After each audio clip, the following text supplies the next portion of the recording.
एक बार की बात है। बसंत की रुत अभी आई ही थी और सब जगह हरियाली थी, फूल उगे हुए थे।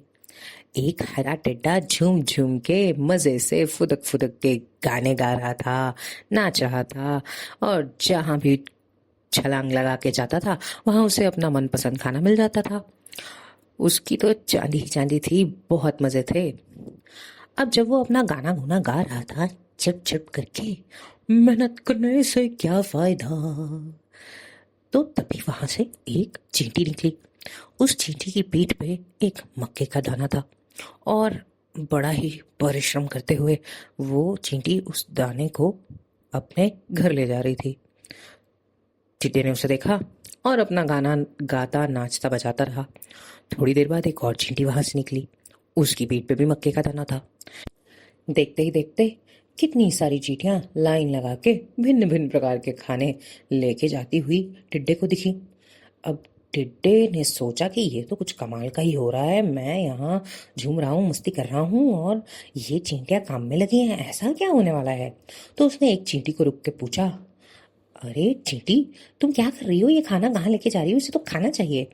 तो चींटी बोली, ओ टिड्डे भैया, मैं तो आने वाली सर्दियों के मौसम की तैयारी कर रही हूँ। अभी बसंत है तो बहुत अच्छा अच्छा तरह तरह का खाना मिल रहा है, मैं इस सबको जमा कर रही हूँ उस दिन के लिए जब कुछ भी खाने को नहीं मिलेगा। ये सुन के टिड्डा बड़ा हैरान हुआ और जोर जोर से ऐसा अरे, अभी तो सर्दियां आने में बहुत समय है, अभी तो बसंत है, गर्मी आएगी, फिर आएंगी बारिशें, कब जाके पतझड़ के बाद आएगी सर्दियां। अरे झूमो नाचो, मौज मनाओ, क्या तुम काम में लगी हो। पर चींटी ने उसकी बात को कोई ध्यान नहीं दिया और बोली, भाई मेरा तो यही स्वभाव है, मैं तो बस सामान जोड़ रही हूँ, ये सबकी भलाई है। और चींटी अपना खाना उठा के चल पड़ी। टिड्डे ने फिर सोचा, इनको तो समझाने का कोई फायदा नहीं, और वो अपनी धुन में रहा। देखते ही देखते जैसे टिड्डे ने कहा था वैसे बसंत बीती, फिर गर्मियां आई, गर्मियों के बाद बारिशें, फिर पतझड़ और आखिरकार सर्दियों का मौसम आया। ऐसी भयंकर सर्दी तो टिड्डे ने कभी नहीं देखी थी। कटकटाते हुए दांतों के साथ बेचारा सब जगह कुछ कुछ खाने के लिए ढूंढ रहा था, कोई सूखा पत्ता ही मिल जाए, लेकिन वो बिल्कुल नाकाम रहा। टिड्डे को अब अकल आ रही थी कि उसे भी सर्दियों के लिए कुछ तो सामान जोड़ना चाहिए था, कुछ तो खाना जुटाना चाहिए था, लेकिन बेचारा अब तो बहुत देर हो चुकी थी, क्या करता।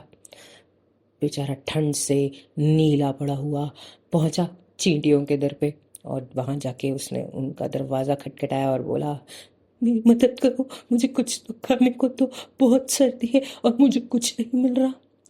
अब वैसे तो चींटियों को दया ना आती, लेकिन बेचारे नीले पड़े हुए टिड्डे को देख के उन्होंने उस पर दया खाई और उसे उठा के अपने घर में ले आई।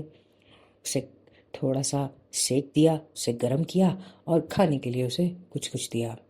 अब टिड्डे को सबक भी मिल गया और सीख भी कि अगली बार से जब तुम्हारे पास सब समय है और खाने पीने की सामान मिल रहे हैं तभी जोड़ लो, आगे कैसे दिन होंगे कुछ पता नहीं, इसलिए हमेशा आगे की तैयारी करनी चाहिए। ये कहानी थी चींटी और टिड्डे की।